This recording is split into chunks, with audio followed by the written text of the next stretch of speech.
after it's built in 36, doesn't really think much about it again. He didn't really have any good reasons to think he might actually need to use a bunker someday until around 1943. Up until that point, he had had more or less overwhelming success. Few minor setbacks during the campaigns of the Second World War. But by 1942, the Nazis have conquered most of Europe and they're making lots of progress into the Soviet Union. But after the Battle of Stalingrad, they're never going to make any progress on the Eastern Front ever again. They're going to be pushed back, and from that point on, Hitler understands he might actually, at some point, have to use this bunker. So he looks at it in 1943 and decides that it's not as fortified as it could be. So he asks Albert Speer, his personal friend and his architect, to refortify the bunker for him. And that process isn't completed until January of 1945. Now, by January of 1945, the Soviet Red Army has already reached the river Oder, modern-day border with Poland. They're 80 kilometers east of here. They're pretty much here. Any sane observer looking at this from the outside can see the Germans are going to be defeated completely in the Second World War. They have no chance, but like I said before, these guys never going to surrender. They have these delusional ideas that they didn't even lose the First World War, let alone this one, and so they're going to keep up the fight until the Soviet Red Army is beyond the city center of Berlin. The Reichstag building is about 300 or 400 meters in that direction. That is the Soviet target in the Battle of Berlin. It's their explicit goal to get the Soviet Union's flag flying on top of the German Reichstag building by International Workers' Day, which is May 1st of 1945. So they have this time pressure to conquer the city. They arrive here around April 16th. I already explained to you earlier what it was that was asked of the people of Berlin. Hitler and Goebbels call on the civilians of the city to try to defend against these 2.5 million Red Army troops.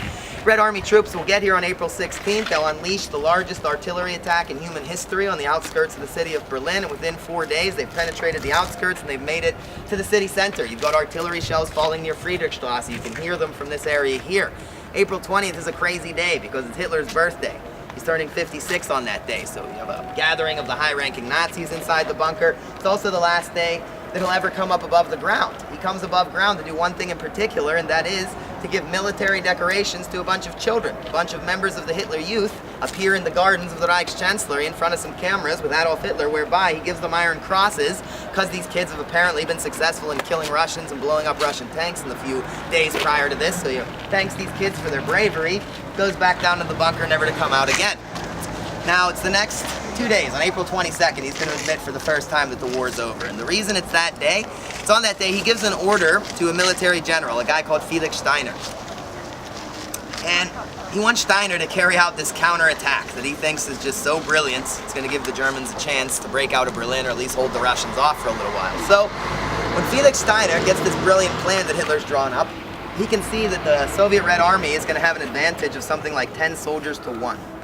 Hitler has completely lost his mind at this point. He has no logical thoughts whatsoever, and Felix Steiner can see this is a suicide mission, so I'm not carrying it out. It's pointless, and he doesn't. And when Hitler gets informed later in the day that his direct order has been disobeyed by a high-ranking military general, he admits for the first time, that's it, the war's over with. Because, you gotta understand, most of the Third Reich was built up around the mystique of Adolf Hitler, around the idea that he was a godlike figure. His title, Führer, it just means leader in German. It has these mythical sort of connotations. The idea was he is this godlike leader of this people's community that I was just describing a little bit earlier. And we all have to make sacrifices for the good of the people's community. So we do whatever the Führer says. And if he orders you to do something that might be dangerous or it might result in physical harm or injury, you do this without question for the good of the Volksgemeinschaft. And the idea that a high-ranking general is going to receive a direct order from the Führer and just say, you know what, I don't really feel like doing that, and not do it, is a pretty good sign that nobody's regarding Hitler as a god anymore. They can see he's just a man just like the rest of them, and he's made a lot of really serious mistakes. So that day, once he realizes people don't think he's a god anymore, he admits that the war is over.